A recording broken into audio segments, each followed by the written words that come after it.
नमस्कार दोस्तों, मेरा नाम राहुल और आप सबका फिर स्वागत है आपका अपने यूट्यूब चैनल टेक चैनल पर। तो दोस्तों, आप सबके लिए ये वीडियो बहुत ज़्यादा इंपॉर्टेंट होने वाली है। अगर आपका आरसीईटी का इस बार का एग्जाम है, क्योंकि आज की इस वीडियो के अंदर हम बात करने वाले हैं आरसीईटी के top 35 plus most important question जो कि आपका आरसीईटी एग्जाम के अंदर पूछा जा सकता है। तो फटाफट से वीडियो को स्टार्ट करते हैं, मैं आपको ज़्यादा टाइम बर्बाद नहीं करता हूँ। सबसे पहला जो क्वेश्चन है वो आपको अपनी स्क्रीन पे दिख रहा होगा कि सेविंग एक प्रक्रिया होती है, यानी कि आप जो है किसी फाइल को सेव करते हो तो दोस्तों आप क्या कर रहे होते हो उस टाइम। तो दोस्तों यहाँ पर सबसे पहला जो ऑप्शन दिया है वो आपको यहाँ पर दिख रहा होगा कि मेमोरी से स्टोरेज माध्यम से दस्तावेज को कॉपी करने के लिए इसका इस्तेमाल किया जाता है। उसके बाद में आपको यहाँ पर दिया है दस्तावेज के वर्तमान स्थिति को प्रिंट करने के लिए इसका इस्तेमाल किया जाता है। उसके हम बात करें यहाँ पर संपूर्ण बदलाव के लिए इसका इस्तेमाल किया जाता है। उसके हम बात करें यहाँ पर ये सभी, तो दोस्तों मैं आपको बता देता हूँ बी सी एंड डी तीनों ही गलत है। यहाँ पर बात करें ऑप्शन ए की, तो दूसरा ऑप्शन जो ए दिया वो करेक्ट आंसर है। कंट्रोल एस से आप क्या करते हो, यानी कि सेविंग की प्रक्रिया क्या होती है, आपकी जो स्टोरेज डिवाइस होती है, स्टोरेज जो आपका प्लेटफॉर्म होता है उसके अंदर आपकी जो मेमोरी के अंदर क्या होता है, आपका जो आपने जो भी फाइल होती है वो क्या हो जाती है, सेव हो जाती है। बात करें यहाँ पर अगला जो क्वेश्चन है वो आपको अपने इसमें दिख रहा होगा कि सीपीयू और मेमोरी स्थित होती है। तो दोस्तों मैं आपको बता देता हूँ, सीपीयू और मेमोरी जो होती है वो दोनों ही मदरबोर्ड के अंदर स्थित होती है। मदरबोर्ड क्या होता है मैं आपको बता देता हूँ। सीपीयू जो होता है उसके अंदर आपका ये मदरबोर्ड होता है, उसके अंदर ही आपकी जितनी भी चिप वगैरह जितनी भी होती है, मेमोरी वगैरह वो सारी स्थित होती है। बात करें यहाँ पर ऑप्शन की, तो दूसरा ऑप्शन जो बी दिया वो करेक्ट आंसर है। बात करें यहाँ पर स्टोरेज डिवाइस ये नहीं होती, स्टोरेज डिवाइस जो होती है वो मदरबोर्ड के अंदर स्थित होती है। आउटपुट डिवाइस क्या होती है, आपको बाहर से लगानी पड़ती है। बात करें यहाँ पर ऑप्शन जो बी दिया था वो करेक्ट आंसर है। बहुत नॉर्मल सा क्वेश्चन था, आई होप आपको पता होगा। अगला जो क्वेश्चन दिया है वो आपको अपने सिम में दिख रहा होगा कि एफटीपी का फुल फॉर्म क्या होता है। तो दोस्तों यहाँ पर सबसे पहला ऑप्शन दिया है वो आपको दिख रहा होगा कि फाइल ट्रांसफर प्रोटोकॉल। उसके अंदर दिया आपको फास्ट ट्रांसफर प्रोटोकॉल। उसके अंदर दिया आपको यहाँ पर फाइल ट्रैकिंग प्रोटोकॉल। उसके अंदर दिया आपको उपरोक्त में से कोई नहीं। तो दोस्तों मैं आपको देता हूँ, एफटीपी की फुल फॉर्म होती है फाइल ट्रांसफर प्रोटोकॉल, यानी कि ऑप्शन जो ए दिया है वो करेक्ट आंसर है। बहुत नॉर्मल सा क्वेश्चन था, आई होप आपको पता होगा। अगला जो क्वेश्चन दिया है वो आपको अपने स्क्रीन में दिख रहा होगा कि आपको कुशल स्लाइड्स को प्रेजेंटेशन बनाने में निम्नलिखित में से कौन सा एप्लीकेशन सॉफ्टवेयर सक्षम बनाता है। तो दोस्तों मैं आपको बता देता हूँ, यहाँ पर प्रेजेंटेशन अगर आपको बनानी है तो दोस्तों बहुत नॉर्मल सा क्वेश्चन है, आपको यहाँ पर पावर पॉइंट का इस्तेमाल करना पड़ेगा। ये बहुत जनरल क्वेश्चन था, आई होप आपको पता होगा। एंड दोस्तों बात करें यहाँ पर ऑप्शन सी की, तो दूसरा ऑप्शन जो सी दिया वो करेक्ट आंसर है, क्योंकि इसके अंदर आपको दिया हुआ है एमएस पावर पॉइंट, एक्सेल वगैरह के अंदर आपकी वर्कशीट वगैरह बनती है। आउटलुक जो होता है वो आपका एक ईमेल प्रबंधक होता है। पेंट के अंदर जो होता है वो आप किसी फोटो वगैरह को एडिट कर सकते हो। बात करें यहाँ पर ऑप्शन जो सी दिया था वो करेक्ट आंसर था। अगला जो क्वेश्चन दिया है वो आपको अपने इसमें दिख रहा होगा कि कंप्यूटर का प्राथमिक उद्देश्य खालिस्तान को प्रोसेस करना और सूचना में बदलना होता है। तो दोस्तों अगर आपने पहले वाली वीडियो देखी होगी तो दोस्तों मैंने आपको बताया था, जो आपका डाटा होता है वो आपका कच्चा तथ्य होता है, कच्चे तथ्य होते हैं। इनको जब ये परिपक्व हो जाता है तो दोस्तों ये किस में बदल जाता है, आपका यहाँ पर सूचना के अंदर बदल जाता है। यहाँ पर आपसे इंडायरेक्टली ये पूछ रहा है कि जो हम किस चीज़ को प्रोसेस करके सूचना में कन्वर्ट करते हैं। तो दोस्तों मैं आपको बता देता हूँ, यहाँ पर आप जो है डेटा को क्या करते हो, प्रोसेस करते हो। उसके बाद बात करते हैं यहाँ पर इसको किस में कन्वर्ट कर देते हो, इन्फॉर्मेशन के अंदर कन्वर्ट कर देते हो, यानी कि ऑप्शन जो बी दिया वो करेक्ट आंसर है। बहुत नॉर्मल सा क्वेश्चन था। अगला जो क्वेश्चन दिया है वो आपको अपने इसमें दिख रहा होगा कि आप कंप्यूटर में सोशल मीडिया का इस्तेमाल निम्नलिखित में किसके उपयोग से कर सकते हो, यानी कि अगर आपको अपने कंप्यूटर के अंदर सोशल मीडिया का इस्तेमाल करना है तो दोस्तों आपको यहाँ पर कौन कौन से यहाँ पर जो प्लेटफॉर्म है वो आपको यहाँ पर हेल्प कर सकते हैं। तो दोस्तों मैं आपको बताता हूँ, यहाँ पर दस्तावेज किसी प्रकार से हेल्प नहीं करेगा, यानी कि ऑप्शन ए जो है वो इनकरेक्ट है। आगे हमें पढ़ने की जरूरत नहीं है। बात करें यहाँ पर यूट्यूब कर सकता है, आपका गूगल प्ले कर सकता है, लेकिन आउटलुक नहीं कर सकता, क्योंकि एक ईमेल होता है। बात करें यहाँ पर फेसबुक कर सकता है, इंस्टाग्राम कर सकता है, ट्विटर कर सकता है, यानी कि ऑप्शन जो सी दिया है वो बहुत करेक्ट आंसर है, यानी कि ऑप्शन जो सी है वो करेक्ट आंसर है।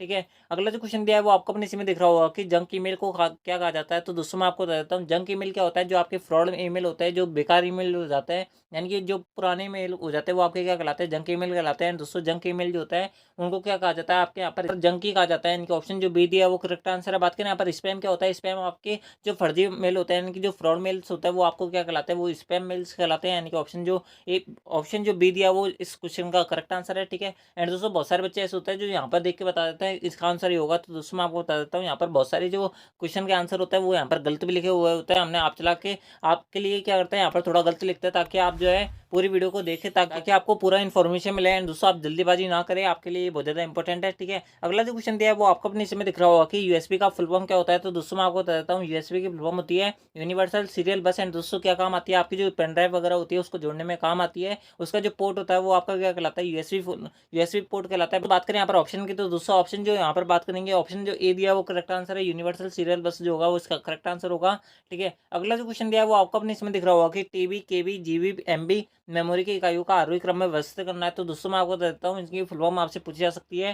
टीबी की फुल फॉर्म होती है टेराबाइट, जीबी की बात करें, जीबी की फुल फॉर्म होती है गीगाबाइट। इसका हम बात करें यहाँ पर एमबी की, तो दोस्तों एमबी की फुल फॉर्म होती है मेगाबाइट। एंड दोस्तों बात करें यहाँ पर केबी की, तो दोस्तों केबी की फुल फॉर्म होती है किलोबाइट। एंड दोस्तों बात करें यहाँ पर सबसे हाईएस्ट, यानी कि सबसे ऊंची जो, यानी कि सबसे ज़्यादा जिसमें स्टोरेज क्षमता होती है वो आपकी होती है वाईबी के अंदर, वाईबी यानी कि येटाबाइट इसको बोला जाता है। बात करें यहाँ पर बढ़ते हुए क्रम के अंदर, तो दोस्तों सबसे ज़्यादा होती है टीबी के अंदर। उसके हम बात करें यहाँ पर जीबी के अंदर होती है, उसके हम बात करें एमबी के अंदर अंदर होती है, उसके बाद में किसमें होती है, केबी के अंदर होती है। बात करें यहाँ पर ऑप्शन की, तो दोस्तों बात करें यहाँ पर ऑप्शन की, तो दोस्तों ऑप्शन जो सी दिया है वो करेक्ट आंसर है, यानी कि टीबी के अंदर जब ज्यादा होती है उसके हम बात करें, जीबी के अंदर होती है उसके हम बात करें, यहाँ पर एमबी के अंदर होती है उसके हम बात करें, यहाँ पर केबी के अंदर होती है, यानी कि ऑप्शन जो सी दिया है वो करेक्ट आंसर है। अगला जो क्वेश्चन दिया है वो आपको अपने इसमें दिख रहा होगा कि कॉम्पैक्ट डिस्क रिकॉर्डेबल क्या होता है, तो दोस्तों मैं आपको बता देता हूँ। कॉम्पैक्ट डिस्क रिकॉर्डेबल यानी कि आप इसको एक बार क्या कर सकते हो, एक बार इस पर लिख सकते हो, इसको बार बार लिख के बार बार इरेज नहीं कर सकते। बात करें यहाँ पर ऑप्शन की, तो दोस्तों तो सबसे पहला ऑप्शन दिया वो आपको दिख रहा होगा कि रीड ओनली मेमोरी, उसके बात करें यहाँ पर राइट इरेज री राइट डिस्क, तो दोस्तों ये भी गलत है और ऑप्शन ए भी गलत है। बात करें यहाँ पर अगला जो ऑप्शन दिया है ऑप्शन सी आपको दिख रहा होगा कि सेमी कंडक्टर डिस्क होती है, ये भी गलत है। बात करें यहाँ पर write once read many disk होती है, तो बिल्कुल करेक्ट आंसर है, यानी कि ऑप्शन जो डी दिया है वो करेक्ट आंसर है। इस पर क्या होता है, एक बार लिख सकते हो आप और बार बार इसे पढ़ सकते हो, यानी कि इसको वापस इरेज नहीं कर सकते, यानी कि write once read many disk जो होती है इसकी फुल फॉर्म होती है। अगला जो क्वेश्चन दिया है उसके अंदर आपको दो स्टेटमेंट दे रखे हैं, आपको बताना है कौन सा गलत है कौन सा सही है। तो दोस्तों मैं आपको बता देता हूँ, शिफ्ट प्लस डिलीट जो होता है कीबोर्ड कुंजी का उपयोग करने करके आप फाइल या फोल्डर को स्थायी रूप से हट जाता है और ये रिसाइकल बिन में नहीं जाता है, बिल्कुल करेक्ट है। कि अगर आप अपने जो कोई भी कंप्यूटर है उसके अंदर कोई भी सॉफ्टवेयर हुआ या कोई फाइल है, अगर आप उसको रिसाइकल बिन में ना भेजकर अगर उसे परमानेंट डिलीट करना चाहते हो तो दोस्तों आपको यहाँ पर शिफ्ट प्लस डिलीट दबाना पड़ता है।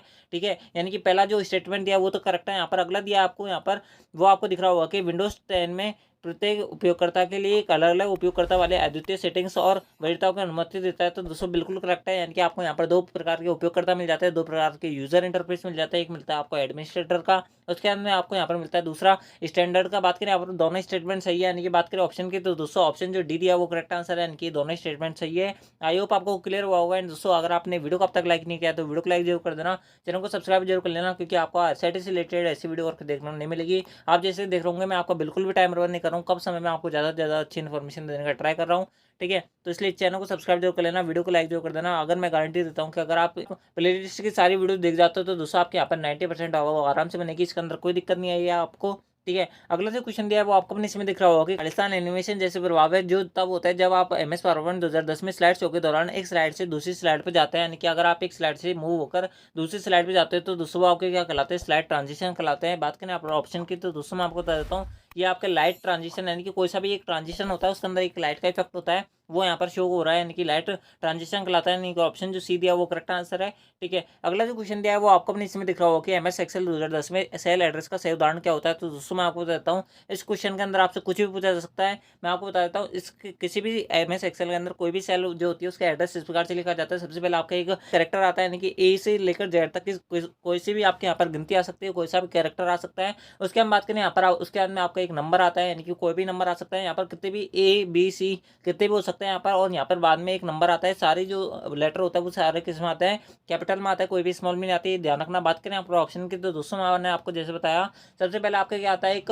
करेक्टर आता है, यानी कि ऑप्शन ए तो गलत हो गया क्योंकि इसके अंदर आपको सबसे पहले नंबर दिया हुआ है। उसके बाद बात करें यहाँ पर ऑप्शन की सी की, तो दोस्तों आप यहाँ पे देखोगे सबसे पहले आपको यहाँ पर क्या दिया हुआ है, एक लेटर दिया हुआ है, उसके अंदर आपको यहाँ पर नंबर दे रखा है, लेकिन दोस्तों यहाँ पर बाद में आपको क्या दे रखा है, एक लेटर दे रखे हैं, लेकिन ये दोनों लेटर कहाँ पर आने चाहिए थे, आगे आगे आने चाहिए थे, लेकिन ऑप्शन जो सी दिया वो भी इसका इनकरेक्ट हो गया। बात करें यहाँ पर ऑप्शन डी की, तो दोस्तों ऑप्शन डी भी करेक्ट इनकरेक्ट है, यहाँ पर आप देख सकते हो। बात करें ऑप्शन जो बी दिया वो करेक्ट आंसर है। ठीक है, बहुत नॉर्मल से क्वेश्चन था, आई होप आपको क्लियर हुआ होगा। अगला जो क्वेश्चन दिया है वो आपको अपने इसमें दिख रहा होगा कि यूआरएल का एक मान्य उदाहरण होता है, तो दोस्तों मैं आपको बता देता हूँ यूआरएल की फुल फॉर्म आपसे पूछी जा सकती है। यूआरएल की फुल फॉर्म होती है यूनिफॉर्म रिसोर्स लोकेटर। एंड दोस्तों बात करें यहाँ पर एक यूआरएल क्या होता है, तो दोस्तों मैं आपको बता देता हूँ यहाँ पर .jpg लिखा हुआ है, यानी कि एक जो फाइल का यानी कि एक फोटो का फॉर्मेट दिया हुआ है, ये तो इसका इनकरेक्ट होगा। बात करें यहाँ पर अगला जो दिया है वो आपको यहाँ पर दे रखा है IP एड्रेस, लेकिन ये इनवैलिड है क्योंकि शुरू के अंदर 3 आता है, उसके अंदर डॉट के बाद में फिर 3 आता है, उसके अंदर कितने भी लेटर आ सकते हैं आपके यहाँ पर।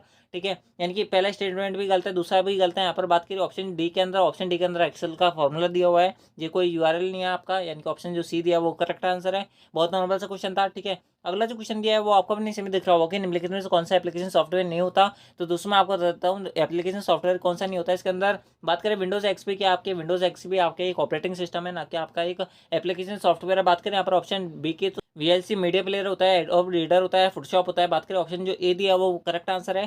ठीक है, अगला जो क्वेश्चन दिया है वो आपको अपने इसमें दिख रहा होगा कि ईमेल क्लाइंट में इनबॉक्स क्या होता है, तो दोस्तों इनबॉक्स होता है जहाँ पर आपके सारे जो मेल होता है वो रखे जाते हैं, यानी कि जितने भी आपके आए हुए मेल होते हैं वो आपके यहाँ पर रखे जाते हैं। यानी कि बात करें ऑप्शन ए की, तो दोस्तों यहाँ पर लिखा हुआ है एक स्थान जहाँ भेजे गए ईमेल को रखा जाता है। उसका हम बात करें यहाँ पर जहाँ पर भेजे हुए मेल को रखा जाता है वो आपका यहाँ पर सेंड कहलाता है। अवांछित मेलों को यानी कि जिसको आप नहीं चाहते उनको रखा जाता है उसको बोल जाता है जंक ईमेल। एंड दोस्तों बात करें यहाँ पर ऑप्शन डी के अंदर ऑप्शन सी दिया आपको, वो आपको यहाँ पर दिया है एक स्थान जहाँ हटाए गए ईमेल को रखा जाता है, उसका हम दिया आपको यहाँ पर इनमें से कोई नहीं, तो दोस्तों इनमें से कोई नहीं इसका करेक्ट आंसर होगा। जहाँ पर आपके प्राप्त ईमेल रखे जाते हैं वो आपका इनबॉक्स कहलाता है, ठीक है। प्राप्त ईमेल जहाँ पर रखे जाते हैं वो इनबॉक्स कहलाता है, यानी कि ऑप्शन जो डी दिया है वो करेक्ट आंसर है। बहुत सारे बच्चे होंगे जो वहाँ पर ऑप्शन ए लगा देंगे, तो दोस्तों ऑप्शन ए के अंदर जो था वो सेंट आंसर होगा उसका, ठीक है, ना कि आपका रिसीव मेल होगा, यानी कि आपका इनबॉक्स नहीं होगा उसका अंदर आंसर, ठीक है। अगला जो क्वेश्चन दिया है वो आपको अपने इसमें दिख रहा होगा कि निम्नलिखित में से कौन सा सबसे उपयुक्त विकल्प आपको यहाँ पर चयन करना है। तो दोस्तों मैं आपको बता देता हूँ, इलेक्ट्रॉनिक भुगतान प्रणाली में डेबिट कार्ड और क्रेडिट कार्ड के माध्यम से उपयोग किया जा सकता है।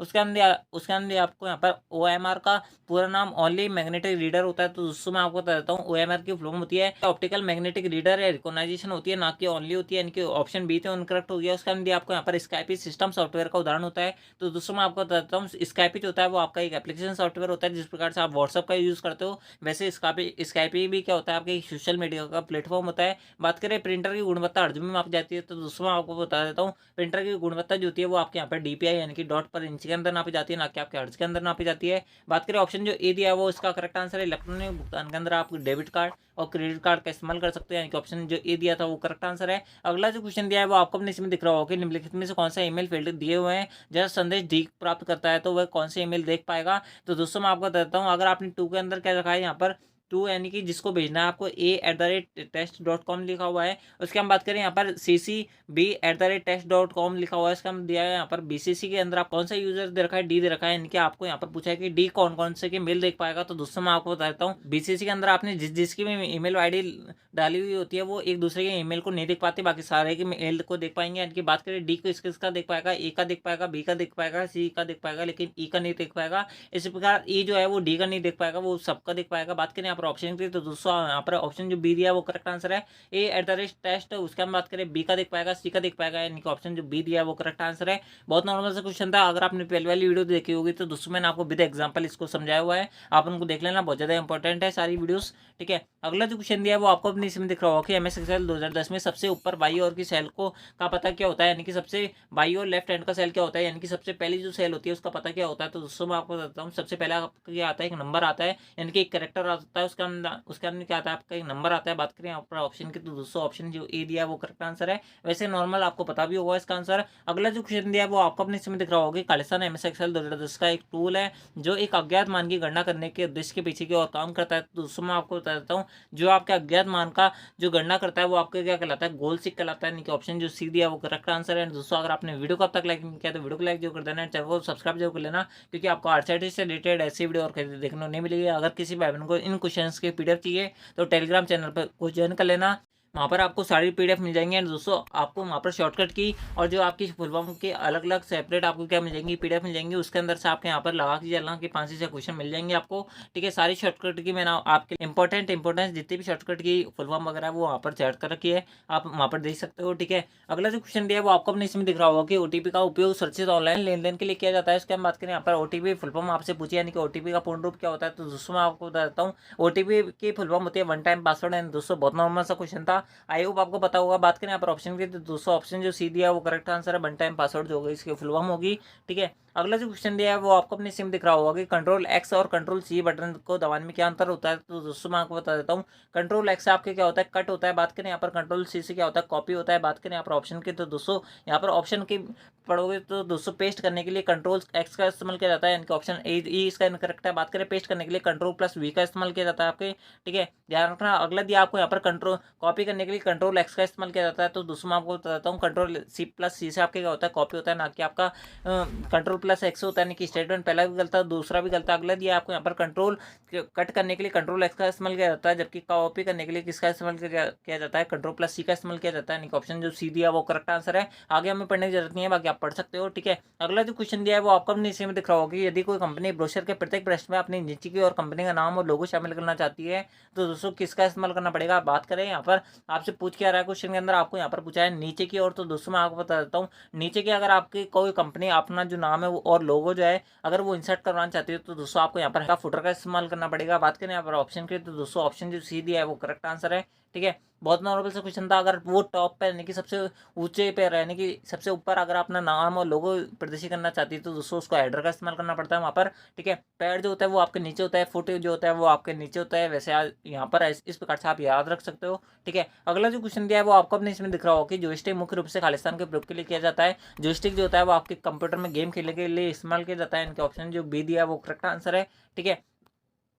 अगला जो क्वेश्चन दिया है वो आपको अपने इसमें दिख रहा होगा कि एमएस पावर 2010 में अधिकतम जूम प्रतिशत कितना होता है। यहाँ पर सबसे पहला ऑप्शन दिया है वो आपको दिया है 1, उसके अंदर दिया आपको 2, उसके अंदर दिया है 4, उसके अंदर दिया आपको इनमें से कोई नहीं। तो दोस्तों मैं आपको बता देता हूँ अधिकतम जूम प्रतिशत जो होता है वो आपके 4 होता है, यानी कि 4 होता है। इनके ऑप्शन जो सी दिया है वो करेक्ट आंसर है। अगला जो क्वेश्चन दिया है वो आपको अपने इसमें दिख रहा होगा कि कंप्यूटर का एक विशाल नेटवर्क है जो दुनिया भर में लाखों लोगों से जोड़ता है। आप जो है मुझसे किस प्रकार से कनेक्ट हो, आप जो है मुझसे एक इंटरनेट के माध्यम से कनेक्टेड हो। बात करें यहाँ पर ऑप्शन की तो दोस्तों ऑप्शन जो डी दिया है वो करेक्ट आंसर है। आप जो है दुनिया भर में जितने भी आपके रिलेशन में या फिर आपके जितने फ्रेंड्स वगैरह है वो आपसे किस प्रकार से जुड़े हुए हैं, वो आपके से यहाँ पर इंटरनेट के माध्यम से जुड़े हुए हैं। इनके ऑप्शन जो डी दिया है वो करेक्ट आंसर है। अगला जो क्वेश्चन दिया है वो आपको अपने इसमें दिख रहा होगा कि वेबसाइट का एक मुख्य पेज होता है जो खालिस्तान जो वेबसाइट के बाकी पेजों के लिए एक द्वार के रूप में कार्य करता है। तो दोस्तों मैं आपको बता देता हूँ इस क्वेश्चन के अंदर आपसे पूछा है कि एक वेबसाइट का पेज जो आपको खोलने पर यानी किसी वेबसाइट पर क्लिक करने पर आपके सामने सबसे पहले जो खुलता है वो आपका क्या कहलाता है, वो आपका होम पेज कहलाता है। इनके ऑप्शन जो बी दिया है वो करेक्ट आंसर है, ठीक है। अगला जो क्वेश्चन दिया है वो आपको अपने इसमें दिख रहा होगा एक सीडी पर फाइल कॉपी करने की प्रक्रिया क्या कहलाती है। तो दोस्तों वो आपकी कहलाती है बर्निंग, ठीक है। यानी कि ऑप्शन जो सी दिया है वो करेक्ट आंसर है। कंप्यूटर ऑन करने की प्रक्रिया क्या कहलाती है, आपकी यहाँ पर वोटिंग कहलाती है। अगला जो क्वेश्चन दिया है वो आपको अपनी स्क्रीन पर दिख रहा होगा कि आप एमएस ऑफिस दस्तावेज में पीडीएफ फाइलों को फॉर्मेट कैसे सेव कर सकते हो। तो दोस्तों मैं आपको बता देता हूँ अगर आपने एमएस ऑफिस के अंदर कोई डॉक्यूमेंट बनाया है, दोस्तों अगर आप चाहते हो कि वो पीडीएफ फॉर्मेट में आपके यहाँ पर सेव हो जाए तो दोस्तों आपको यहाँ पर फाइल टाइप में सेव एज के तौर पर आपको पीडीएफ के रूप में चुनना पड़ेगा। यानी कि ऑप्शन जो ए दिया वही इसका करेक्ट आंसर है। आगे हमें पढ़ने की जरूरत नहीं है। इस कारण से मैं आगे का ऑप्शन नहीं पढ़ रहा हूँ क्योंकि हमें ऑप्शन ए के अंदर इसका करेक्ट आंसर मिल रहा है, ठीक है। अगला जो क्वेश्चन दिया है वो आपको अपने इसमें दिख रहा होगा कि अगला जो क्वेश्चन दिया आपको यहाँ पर सब इसका जो लैंग्वेज है वो बढ़िया, बाकी इसका आंसर जो है बहुत छोटा है। अगर आप इस क्वेश्चन को ध्यान से पढ़ोगे आपको समझ बैठ जाएगा। इस क्वेश्चन के अंदर आपसे क्या पूछ रहा है, विंडोज में खालिस्तान विकल्प सभी को कंप्यूटर और प्रोजेक्टर के बीच में विभाजित करता है। जब भी हम प्रोजेक्टर को कंप्यूटर से जोड़ते हैं इस तरह आप अपने कंप्यूटर स्क्रीन पर कुछ और प्रोजेक्टर स्क्रीन पर कुछ और दृश्य प्रदर्शित कर सकते हैं। यानी कि अगर आप चाहते हो कि कंप्यूटर के अंदर आपको और कुछ हो और दोस्तों आपने कोई प्रोजेक्टर अगर आपने कंप्यूटर से कनेक्ट कर रखा है तो दोस्तों प्रोजेक्टर पर और कुछ हो तो दोस्तों वो आपका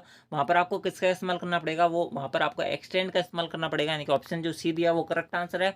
अगला जो क्वेश्चन दिया है वो आपको अपने इसमें दिख रहा होगा कि वेबसाइट खालिस्तान से संबंधित है। तो दोस्तों मैं आपको बताता हूँ IRCTC जो वेबसाइट होती है वो आपके भारतीय रेल से संबंधित होती है। बहुत नॉर्मल सा क्वेश्चन था, ठीक है। यानी कि ऑप्शन जो ए दिया वो करेक्ट आंसर है। अगला जो क्वेश्चन दिया है उसके अंदर आपको यहाँ पर बताने की कौन सा सही है कौन सा गलत है। तो दोस्तों मैं आपको बता देता हूँ फायरवॉल जो होता है वो आपका एक सॉफ्टवेयर टूल होता है, वो आपके क्या करता है, सुरक्षा करता है कंप्यूटर की। तो दोस्तों मैं आपको बता देता हूँ फायरवॉल जो होता है वो किसी प्रकार से आपकी फायर से सुरक्षित नहीं करता है, यानी कि आग से सुरक्षा नहीं करता, बाकी और सबसे करता है। यानी कि सर्वर से करता है, नेटवर्क से करता है, व्यक्तिगत कंप्यूटर से भी करता है। यानी कि ऑप्शन जो बात करें ऑप्शन डी की तो दोस्तों ऑप्शन जो डी दिया है वो करेक्ट आंसर है, ठीक है। अगला जो क्वेश्चन दिया है वो आपको नीचे में दिख रहा हो कि निम्नलिखित में से कौन सी एक छवि ग्राफिक फाइल प्रारूप नहीं है। तो दोस्तों मैं आपको बताता हूँ दोस्तों पीएनजी होता है, जीआईएफ होता है, बीएमपी होता है, जीयूआई जो होता है ग्राफिकल यूजर इंटरफेस यानी कि कार्ड होता है जो आपके कंप्यूटर के अंदर डलता है। ये किसी प्रकार से आपके फाइल फॉर्मेट नहीं होता। यानी कि ऑप्शन जो डी दिया वो इसका करेक्ट आंसर है। बढ़ते हैं आज की इस क्लास के आज के इस वीडियो के सबसे लास्ट टाइम फाइनल क्वेश्चन की तरफ। एंड दोस्तों आपके कितने क्वेश्चन हुए वो आप हमें कमेंट में बता देना। एंड दोस्तों अगर आप इस वीडियो को अब तक देख रहे हो तो दोस्तों मैं आपकी गारंटी देता हूँ कि आप पढ़ने वाले स्टूडेंट हो। एंड दोस्तों आपके यहाँ पर 90% से नीचे नहीं बनेगी। इस प्रकार आप सारी वीडियोस देखो, आपके यहाँ पर गारंटी देता हूँ कि अगर आपकी 90% से नीचे बन जाए तो दोस्तों आप नाम बदल लेना मेरा, ठीक है। अगला जो क्वेश्चन दिया है वो आपको अपने इसमें दिख रहा होगा निम्नलिखित में से कौन सा एक इनपुट डिवाइस का उदाहरण होता है। तो दोस्तों मैं आपको बताता हूँ इनपुट डिवाइस जो होता है वो आपके यहाँ पर स्कैनर होता है। जैसे मैंने आपको बताया था अगर कोई भी आपसे यहाँ पर आउटपुट और इनपुट डिवाइस के अंदर अगर आपको यहाँ पर विभेद करना हो यानी कि अंतर करना हो तो जिसके भी नाम के पीछे ER और OR आता है वो 90% केस के अंदर क्या होता है आपका यहाँ पर एक आउटपुट डिवाइस होता है। लेकिन स्कैनर जो होता है उसके अंदर एक अपवाद है, यानी कि स्कैनर के पीछे ER आता है तब भी क्या है एक इनपुट डिवाइस है। बाकी सारे जो है इसके पीछे आप देख सकते हो इसके पीछे ER आता है, एक आउटपुट डिवाइस होता है। प्रोजेक्टर के पीछे ER आता है, एक आउटपुट डिवाइस होता है। प्रिंटर के पीछे भी ER आता है, इस कारण से ये भी क्या होता है आउटपुट डिवाइस होता है। मॉनिटर के पीछे OR आता है, जिस प्रकार से ये भी क्या होता है एक आउटपुट डिवाइस होता है। तो दोस्तों ये थे आपके आरसेट के top 35 plus most important question जो कि मैंने आपको बहुत कम समय में कराने की कोशिश करी है। दोस्तों आई होप आपको वीडियो पसंद आई होगी। अगर वीडियो पसंद आई तो वीडियो को लाइक जरूर कर देना है। दोस्तों अगर आपने प्ले लिस्ट की सारी वीडियोज नहीं देखी है तो उनको देख लेना क्योंकि आपको हर एक वीडियो आप सबके लिए बहुत ज़्यादा इंपॉर्टेंट होने वाली है। तो आज की इस वीडियो के अंदर बस इतना ही, मिलता है आपके नेक्स्ट आरसेट वीडियो के अंदर। जब तक के लिए जय हिंद, जय भारत, जय Hindustan. Thanks for watching, thank you.